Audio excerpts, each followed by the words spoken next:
Hello everyone, this is Dr. Asif Khan and welcome back to my YouTube channel, that is Biology on Your Fingertips. So today we will discuss a very important topic, that is lymphatic system, and it's a part of circulatory system, and after blood, lymph form the second circulating fluid. So let's understand the entire system about lymph and the entire lymphatic system. So let's understand lymph first. So lymph is the second circulating fluid of the body. The first one, as we know, that is blood, and after blood, lymph is the second circulating fluid of your body. And the most important thing, lymph is formed by the process of diaperesis. I hope diaperesis के बारे में आप लोग को पता है. अगर नहीं भी पता है तो हम लोग आज डिस्कस करेंगे about the process of diaperesis. So they are formed by the process of diaperesis.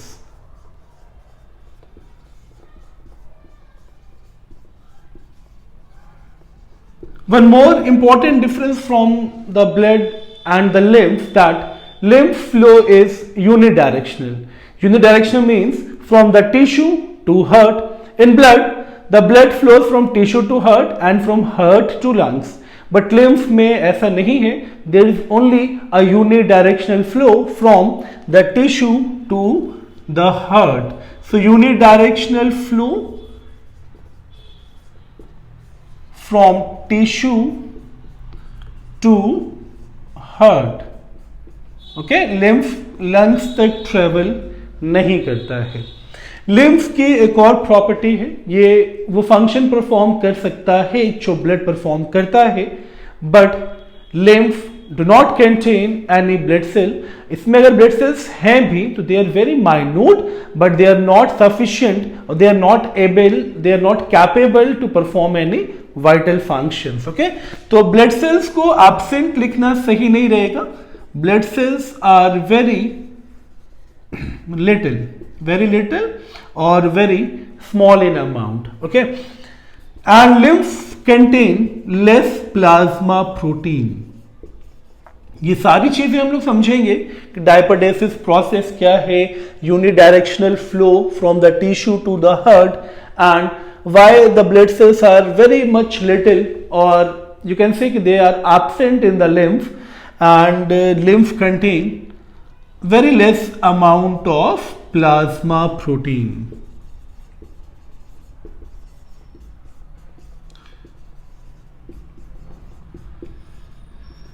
So blood का एक मेजर फंक्शन है ना, they transport oxygen with the help of RBC to form oxyhaemoglobin, या in the form of oxyhaemoglobin. lymph also capable to transport oxygen. So oxygen as well as glucose, they can travel, they can flow in the lymph. Okay, ये lymph में travel करता है, यानी tissue से heart तक जहां जहां lymph की सप्लाई है, जिन टिश्यूज में lymph की सप्लाई है वहां पे lymph कैपेबल है to supply oxygen as well as glucose or other minerals too. Clear? Now let's understand the entire process of diaperesis and how lymph is formed and the unidirectional flow. Okay? तो ये तो सिर्फ general characteristics थे, but मज़ा अब आएगा आपको topic को समझने में, तो वीडियो को एंड तक ज़रूर देखें. अदरवाइज कोई भी इंपॉर्टेंट पार्ट अगर अब मिस होगा तो लिम्फेटिक सिस्टम आपको समझ में नहीं आएगा. तो सपोज मान लेते हैं कि ये हमारी बॉडी का एक ऑर्गन है, या एक बॉडी का टिश्यू है. मैं इसको टिश्यू ही मेंशन कर रहा हूं, ऑर्गन मेंशन मैं अभी इसे नहीं करूंगा. ओके, तो ये हमारी बॉडी का एक टिश्यू है, और इस टिश्यू में ये जो आप वेसल देख रहे हैं, this is an artery. Okay, तो ये आर्टरी है जो टिश्यू में ब्लड को लेके एंटर हो रही है. ओके, तो इसको मैं मेंशन कर रहा हूं आर्टरी. मैकेनिज्म बहुत ध्यान से आपको समझना है for the formation of lymph. तो आर्टरी के थ्रू ब्लड ट्रेवल हुआ, और आर्टरी के थ्रू ट्रेवल होने के बाद अब इसको और आगे तक लेके चलते हैं. ओके, इस पर्टिकुलर पॉइंट पे ये डिवाइड हो गया इनटू आर्टियोल्स। तो ये जो आप वेसल्स देख रहे हैं, दिस वन इज आर्टियोल। तो मैं यहां मेंशन कर रहा हूं आर्टियोल। तो arteriole is formed by the division of artery. या आपने पढ़ा होगा एक्सक्रीशन में, when renal artery divides into afferent arteriole as well as efferent arteriole. तो दिस इज आर्टियोल। ओके, तो यहां भी ब्लड ट्रेवल कर रहा है। देन आर्टियोल के आगे ये जो कैपिलरी आप देख रहे हैं, नाउ दिस इज वेनुअल्स। ओके, ये जो आप देख रहे हैं कैपिलरी, दिस इज वेनुअल्स। तो इसको भी शो कर दूं मैं आपको। तो ये जो पार्ट है, this is the venules part.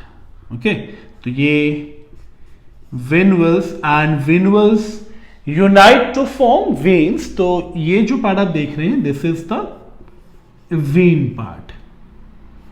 Clear? इसको बाहर दिखाते हैं हम लोग, बाहर शो कर रहे हैं, टिश्यू से बाहर निकलता हुआ। अब एटलीस्ट ये चीज तो क्लियर हो गई ना, ये ब्रांचेस ऑफ वेसल्स है। Artery supplies blood, then artery branched into arteriole, then arteriole further connected to venules and venules ultimately unite to form vein। ये चीज तो क्लियर आपको। अब डायपेडेसिस प्रोसेस क्या है, इसको समझना बहुत जरूरी है for the formation of lymph. So when the blood flows rapidly in the artery, यहां से ब्लड रैपिडली फ्लो करेगा because artery contain oxygenated blood. तो ऑक्सीजनेटेड ब्लड अगर ट्रेवल कर रहा है तो ब्लड फ्लो बहुत रैपिड होगा, बट इस आर्टरी से ब्लड रिसीड नहीं कर सकता, ब्लड लीक नहीं हो सकता, ब्लड स्क्वीज नहीं हो सकता। तो यहां से तो कोई लीकेज होने का चांस नहीं है। क्यों चांस नहीं है? बिकॉज आर्टरी की वॉल बहुत थिक होती है। इसको अभी हम लोग थोड़ा सा समझ लेते हैं। मैं एक कवरिंग शो कर रहा हूं, this is the outer most covering. नहीं, इसको आउटर मोस्ट नहीं मानेंगे, अभी मैं एक और कवरिंग शो करूंगा, क्योंकि आर्टरी की वॉल 3 लेयर्स को मिला के बना है। ठीक है, तो इसमें आउटर की तरफ कोलेजन फाइबर्स हैं, इसको ट्यूनिका एक्सटर्ना बोलते हैं। ठीक है, ये भी समझना इंपॉर्टेंट है। Tunica externa outer most covering है which is made up of loose connective tissue as well as collagen and elastin fibre. तो tunica externa is made up of collagen as well as elastin fibre,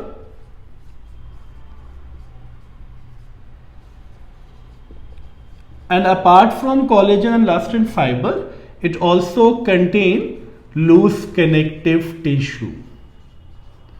तो loose connective tissue as well as collagen and elastin fiber। तो outer most covering तो thick होगी because collagen fibre है, and जहां भी collagen fibre होगा mechanical strength बढ़ेगी।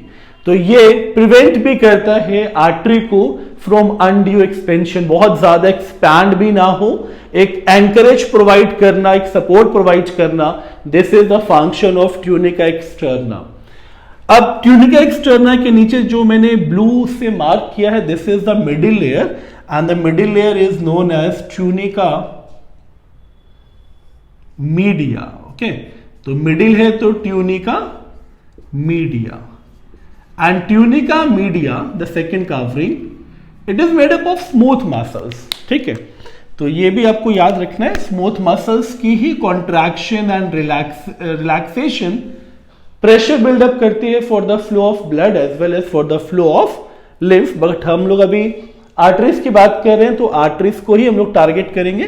तो they are made up of smooth muscles, and one more important point related to tunica media that its thickness vary according to the vessels। तो arteries में ये thick होगा, veins में ये बहुत थिन होता है।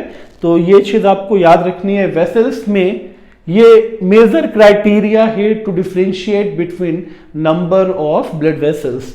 तो tunica media which is made up of smooth muscles and it varies, thickness varies mainly, thickness varies in different vessels।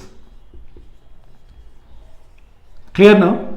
Now the inner most which is known as tunica interna, तो इसको मैं बाहर show करूंगा यहां, tunica interna, and interna forms, ये बहुत important part है, सबसे इंपॉर्टेंट लेयर भी है, क्योंकि tunica interna forms endothelium.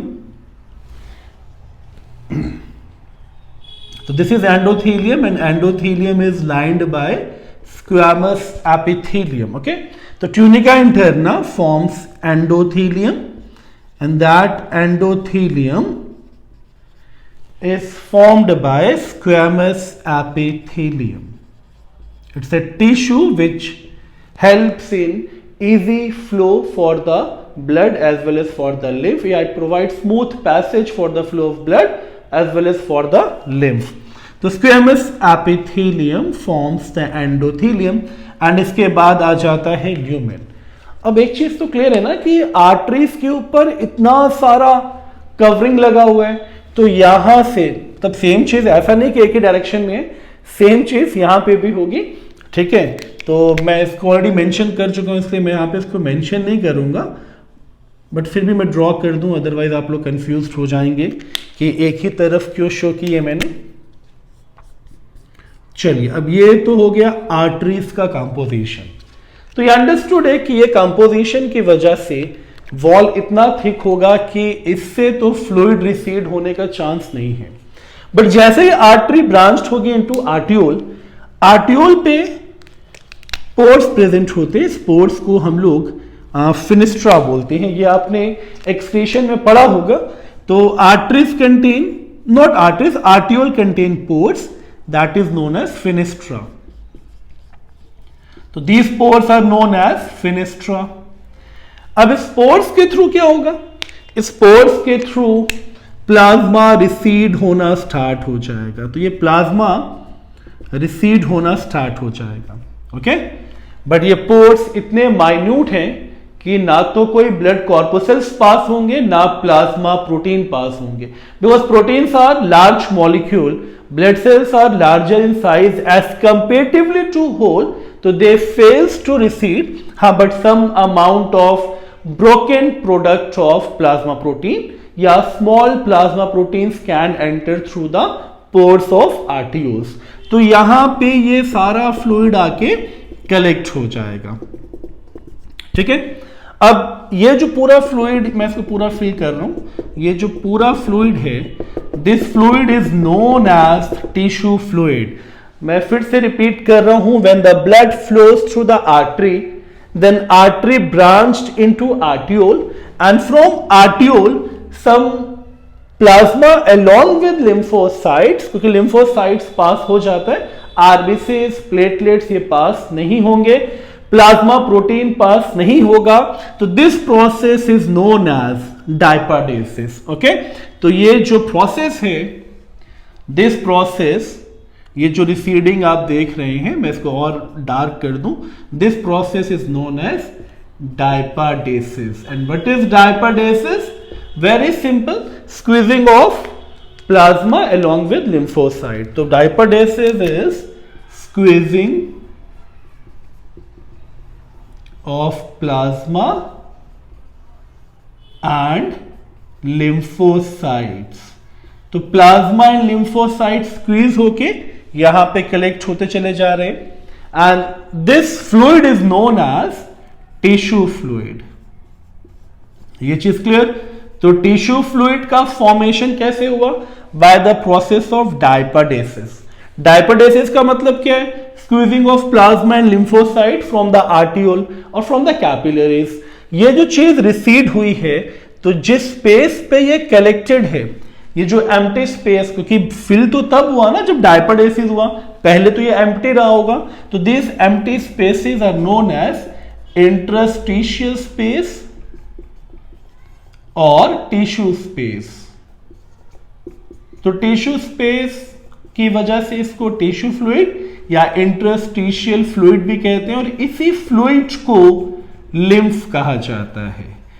Okay, इसी फ्लूइड को लिम्फ कहा जाता है. तो लिम्फ का फॉर्मेशन तो क्लियर कि it is formed by the process of diapedesis. अब फ्लूइड कलेक्ट होने के बाद एक और इंपॉर्टेंट पार्ट आपको याद रखना है कि 70% ऑफ फ्लूइड, मैं एरो से इंडिकेट कर रहा हूं आपको, ओके, 70% ऑफ फ्लूइड, यहां मैं मेंशन भी कर रहा हूं 70% of fluid as it is recede कर जाएगा या बैक चला जाएगा इनटू द वेसल्स। बात समझ में आ रही है? 70% fluid as it is pumped back into the vessels. तो इस पॉइंट को लिखना भी बहुत इंपॉर्टेंट है। 70% of tissue fluid pumped back into vessels. तो ये 70% तो एज इट इज वापस चला गया, फिर जाने के बाद ये वीन्स के साथ कनेक्ट हो जाएगा। क्लियर ना? यहां तक तो कोई इशू नहीं है। फ्लूइड रिसीड हुआ, कलेक्ट हुआ, 70% एज इट इज वापस चला गया। अब सिर्फ 30% का जो अमाउंट बचा हुआ है उस अमाउंट के बारे में हम लोग बात करेंगे। ओके, तो वो जो 30% अमाउंट है, वो 30% अमाउंट, ये जो आप देख रहे हैं, these are the lymphatic capillaries. Okay, तो दीज आर लिम्फेटिक कैपिलरीज। तो मैं इसको इस तरह से शो कर रहा हूं ताकि ये कैपिलरीज का स्ट्रक्चर दिख जाए। ओके, बहुत सारी होती हैं ये लिम्फेटिक कैपिलरीज। तो 30% फ्लूइड, मैं फिर से यहां मेंशन कर रहा हूं, जो 30% फ्लूइड है, टिश्यू फ्लूइड और lymph, they now finally enters into the lymphatic capillaries. तो ये चीज क्लियर हुई आपको कि ये जो पूरा नेटवर्क है, this network is known as lymphatic capillaries. Clear ना? तो from the interstitial space, from the tissue space, जो 30% ऑफ फ्लूइड था, वो 30% of fluid now enters into the lymphatic capillaries.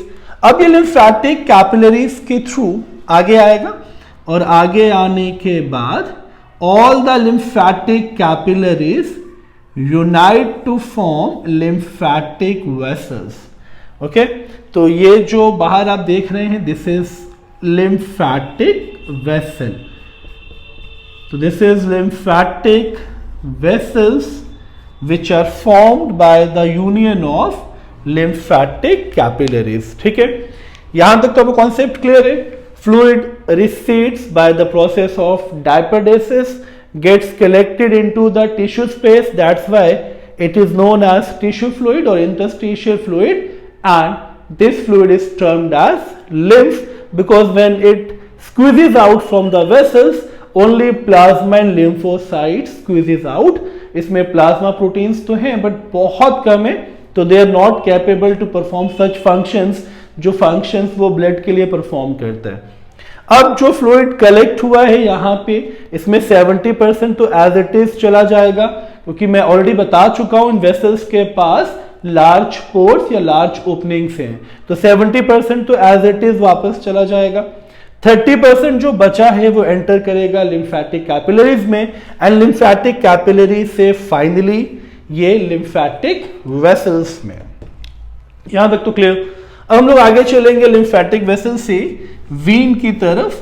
तो लिम्फेटिक वेसल से वीन की तरफ जाने के लिए सिर्फ आपको एक चीज का ध्यान रखना है कि जब ये लिम्फेटिक वेसल से वीन की तरफ जाएगा, ओके, क्योंकि ये टिश्यू से वेसल्स एंड वेसल्स के थ्रू हर्ट, ये पूरा आपको फ्लो याद रखना है। तो ये टिश्यू से निकल के वेसल्स की तरफ जा रहा है। ठीक है, पहले इसको वेसल्स तक पहुंचा ही देते हैं। तो ये चला गया वेसल्स के पास। ठीक है, अब जब ये लिम्फेटिक वेसल है, तो जब ये लिम्फेटिक वेसल टिश्यू से वेन्स की तरफ कनेक्ट होगा, this one is when, okay,